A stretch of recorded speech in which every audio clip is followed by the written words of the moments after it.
Good morning. It is quite chilly this morning. It's about 55 degrees. It's almost 7 a.m. My phone battery needed charging, so I'm a little later than usual. But that means I already pulled a bucket of weeds and I'm on my second cup of coffee. So it should be a good garden tour.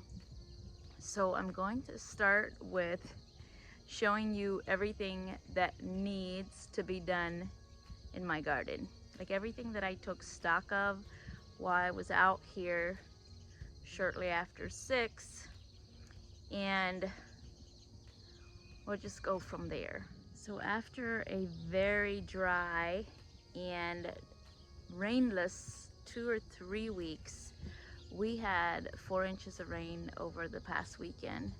And we had some wind with that rain. Of course, it came in the form of thunderstorms. So my zinnias are falling down, and I did have a stake and some string around them, but they've gotten so much taller since I did that I think I'm gonna have the kids help me bring that up a little bit, pull the stakes up, and pull the string up farther, because they don't make nice bouquets anymore because they've fallen down and then they go this way. So their stems are all crooked. My sunflowers are very happy this morning.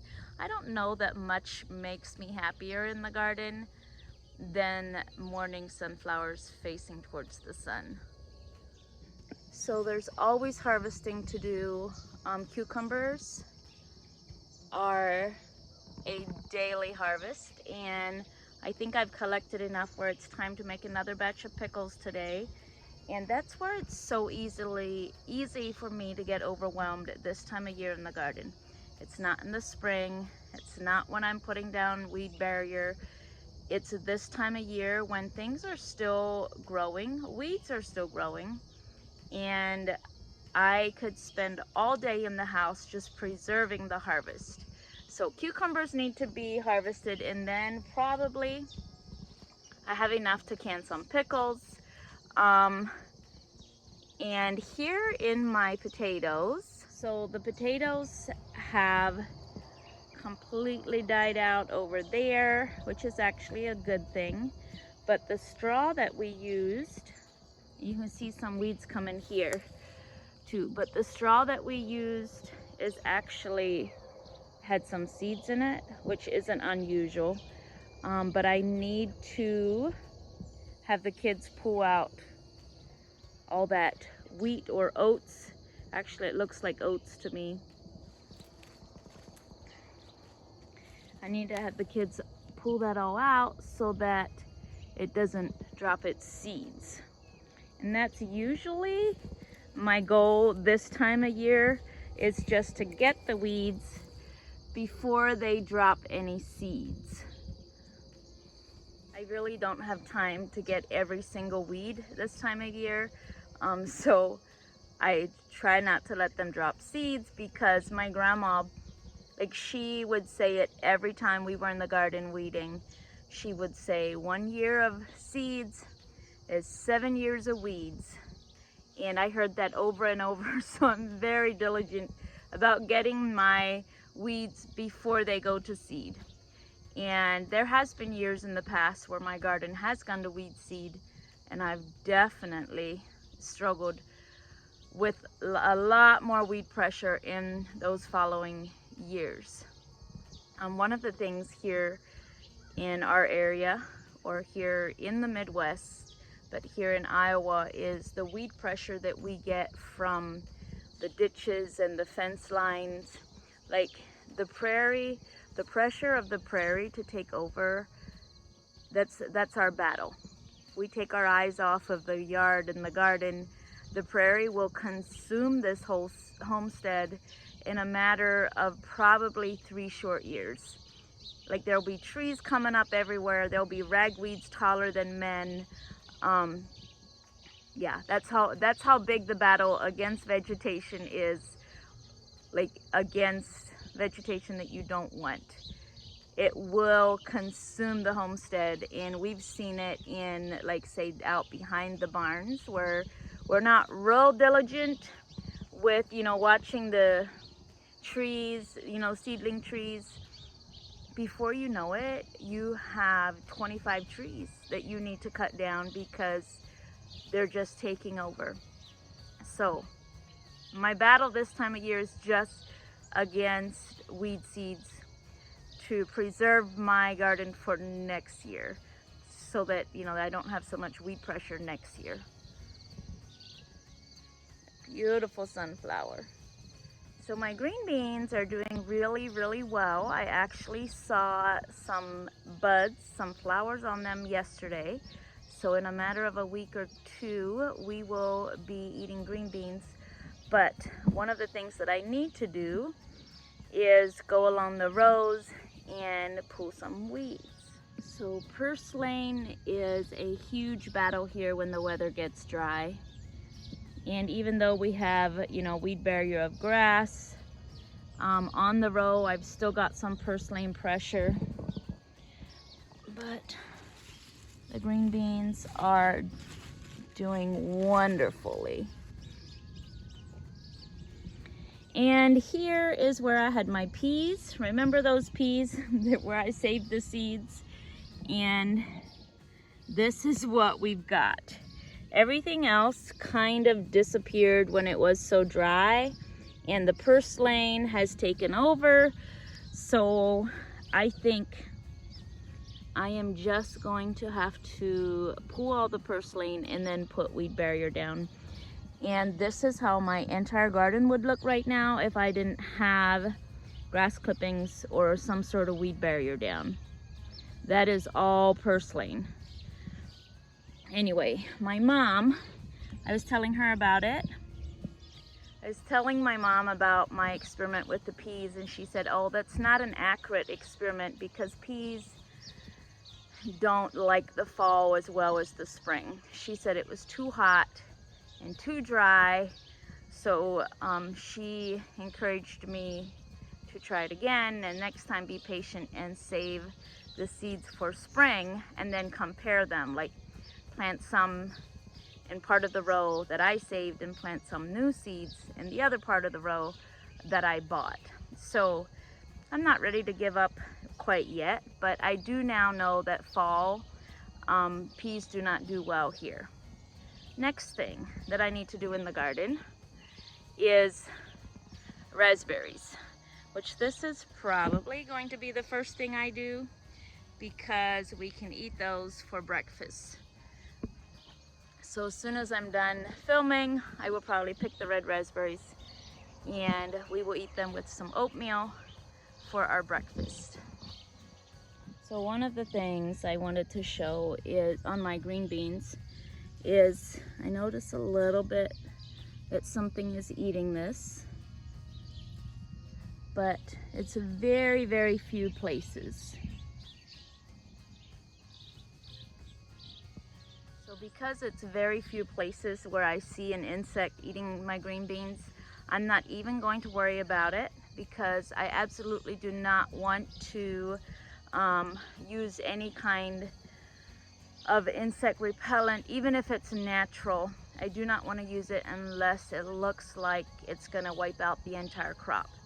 Just because I want to be careful with the pollinators, and it's just, I feel like it's not a good habit to get into because it upsets just the balance of things. Something was nibbling on that green bean, but very likely something else came along, something beneficial came along and then ate whatever was nibbling my green beans. So when at all possible, I do not fret too much about insects because I like to let it on a balanced cycle. Same with cabbage worms. We've struggled terribly with cabbage worms for the last, probably 8 years.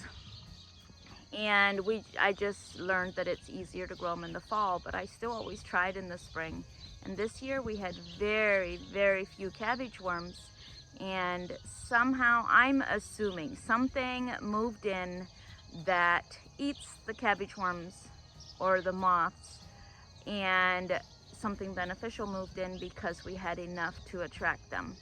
And So we had a great brassica year this spring. Or the population of the cabbage worms, cabbage moths, got so, there was such a big population that they got a disease or something that wiped them out. And the same with Japanese beetles. God has this way of, his timing is not our timing. So yes, we've struggled with Japanese beetles for probably the last 5-6 years here, and they've gotten worse and worse. But this year they're better. Like, I haven't seen near as many this year. And I read an article recently from the Iowa State Extension, and it said there's actually a predator for the Japanese beetles in the United States now. And it's an insect, another insect that lays its egg on the Japanese beetle, and that kills the Japanese beetle. So that beneficial insect has moved to the area because there's enough of a diet for them.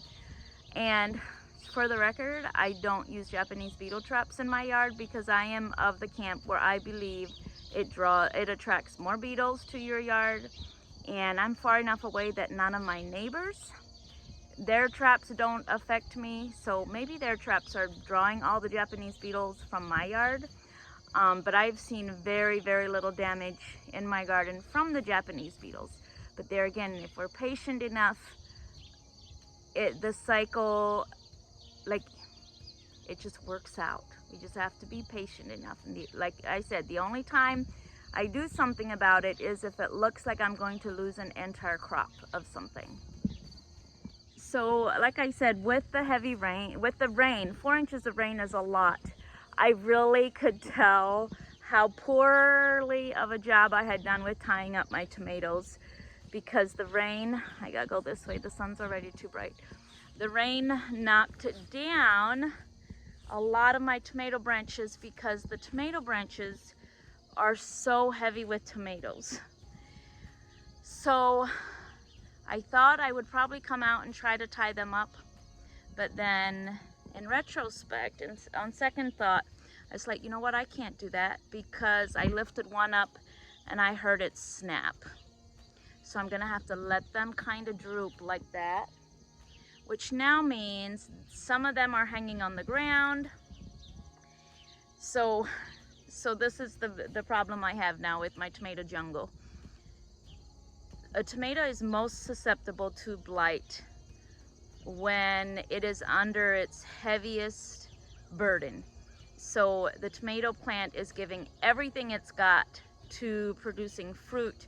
So then the plant needs a lot of nutrients, and when it doesn't get all those nutrients, it's much more susceptible to blight. So it's a lot weaker than it would be if it wasn't loaded with fruit. So I've got that stacked against me. That my tomatoes are loaded with fruit, and when the leaves hang on the ground, they stay wet and they're more likely to pick up blight from the ground. So it's like sending a child that you know has a weakened immune system. It's like sending that child into a room full of people that you know are snotting, you know, have runny noses and coughing. It's just a matter of time until my tomatoes really succumb to blight. So what am I gonna do? I think I'm just gonna keep spraying with my peroxide mixture to keep that blight at bay. And I'm not gonna tie them up because I'm afraid I'm gonna break them.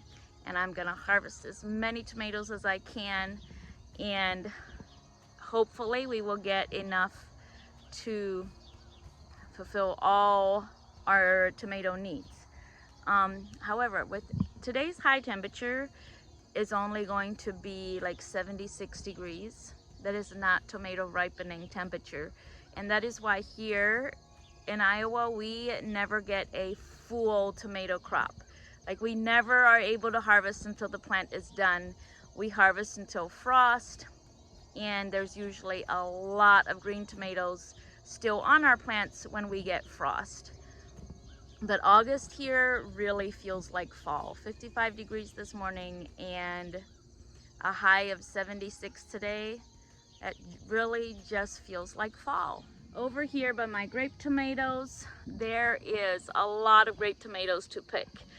So far, what we've harvested and preserved with tomatoes are some salsa and some tomato juice. Not a lot. I think I have 6 pints of salsa and 4 pints of tomato juice so far. That's all I've got with tomatoes. But I am going to bring the boys down here and we're gonna pick the rest of these grape tomatoes and we're gonna make some more salsa today.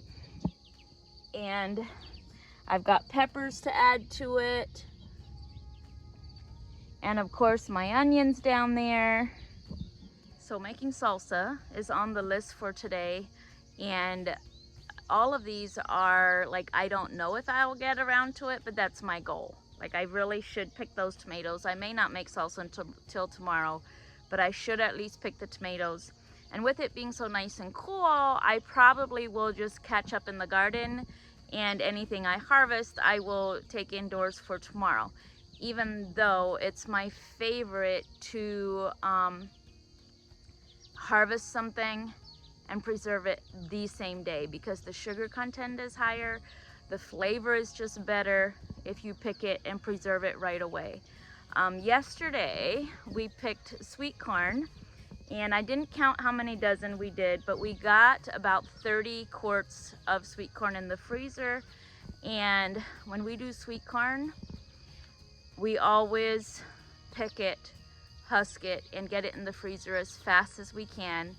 So we pick it, husk it, cook it, cool it, and then we cut it off and put it in the freezer as fast as we can, and that will all be in Saturday's video. But some years past where I didn't grow enough sweet corn and I bought some and you know, preserved it the next day, I can tell the difference when I get that corn out of the freezer. If it was preserved the same day that it was picked, or if it was preserved a day or so later. So I guess you could call us sweet corn snobs. If we go to a roadside stand, I want to know when that sweet corn was picked. If it was picked that morning, I will buy it. You know, like say if we're all done with this sweet corn and we want some for a, you know, for a meal. If it was not picked that morning, there's no way my family's gonna love it, because they know what sweet corn tastes like when they eat it within an hour of it being picked. And the sugar content is just so much higher, because as soon as something is harvested, the enzymes start breaking it down. And what they break down first is the sugars. They break the sugars down so that sugar content is much lower after, you know, hours and hours after it's been picked. Anyway, if sweet corn on a roadside stand, if it's been laying in the sun, if the sun's shining on it, I won't buy it, because the sun just breaks down, even if it's in the husk. The sun and the heat of the sun is going to have that sugar content breaking down so much faster. Anyway, so yes, we are sweet corn snobs.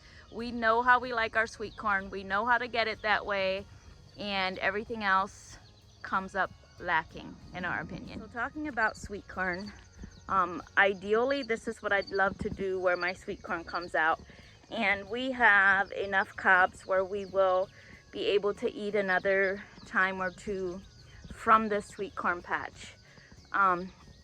We'll probably have a meal or two left with the cobs that I left on that weren't ready yesterday when I picked, and then we will chop down a row or so at a time and feed it to the animals. And then because corn takes so much nitrogen out of the soil, I would love to do one of two things: put a whole bunch of compost down, or plant a cover crop here where my corn was, a cover crop that puts nitrogen into the soil. However, that doesn't always happen. It rarely happens because I'm so busy with preserving the harvest that I don't get a lot of time in the garden. So another thing that I really need to do is I need to work on the raspberries. I need to take all those canes out, and I need to weed. Weeding is probably a priority. There is the bucket of weeds that I picked this morning while I was waiting for my phone to charge. Oh, look at my beautiful onions, all in a nice straight row. And I've been weeding here by the strawberries, and you can tell where I stopped. The purslane is just relentless this time of year. And my edges really need work too. There's a kind of grass, and in Pennsylvania Dutch, my grandma would call this kind of grass, she would call it harpsgrass, which in translated to English means it's fall grass. And I was thinking about that when I was pulling it out, and then I was thinking, oh, this is harpsgrass because it's so vigorous in the cooler weather. And it kind of has a broader leaf, and it grows like crazy. And it seems to be in my yard, and it's not the wiregrass that sends those real sharp roots. It's actually much easier to pull. But I'm going to show you here on the edge how this harpsgrass is trying to take over my garden. So here is some of that grass. It has broader leaves, and it just grows like crazy. So this edge here by the strawberries really needs some work, and it needs some work really soon. Here you can tell how it's just trying to take over my garden, and if I take my eyes off of it, I'm gonna lose my strawberry patch, and I'll lose a couple feet of garden just this fall anymore from not taking care of that edge. So that is what I really need to focus on today in the garden. Are you tired for me yet? It's gonna be a beautiful day, and I'll get the kids to come out here and help me, and we'll knock it out in no time. And whatever I don't get done today, I'll get done tomorrow. So in closing, I wanted to answer a question that I get often over on my Instagram, and the question is, how do you know how much of something to plant? And that's actually the wrong question to ask for my family anyway, because the question for me is, how much time do you have, and how large of a garden can you take care of? So this is almost the max for me. A month ago, I was saying I need a bigger garden, but right now when it's preserving time and I'm feeling like I can't barely keep up, it really makes me second guess if I can handle a bigger garden. Because if it goes to weeds, I'm losing out. I'm losing momentum if I can't keep up and let the weeds go to seed, I've lost my momentum. So then that means I need to downsize. So it's not, how do you know how much of something to plant? It's, do you know how much time and effort you're willing to put in? And then you divide up your garden according to how much of each crop you need. So tomatoes get priority, they get a lot of space. Potatoes, corn, they get a lot of space too, because those are foods that really feed us well during the winter, and my family loves them. So I give the most space. I decide how big of a garden I can handle, and then I divide up the space according to what we need to preserve. And then I fill in the gaps with, our not so favorite foods, or foods that don't preserve as well. And then we eat accordingly. If it's a really good corn year, we eat corn twice a year. When you start eating from what you grow, you just adjust your diet accordingly. If it's a great tomato year, we might eat something with tomato sauce, or like 3 times a week, because that's what we had plenty of. So it's not, the question is not, how do you know how much of everything to plant? The question is, how big of a garden can I handle? And then we adjust our diets according to what we grow. Anyway, this has been a wonderful morning in the garden, and I need to go pick those raspberries. I need to work on my weeding and my edges. So much work to do in the garden today, plus some preserving to do. But I was happy to have you visit this morning and help me drink my coffee. Anyway, thank you all for being here.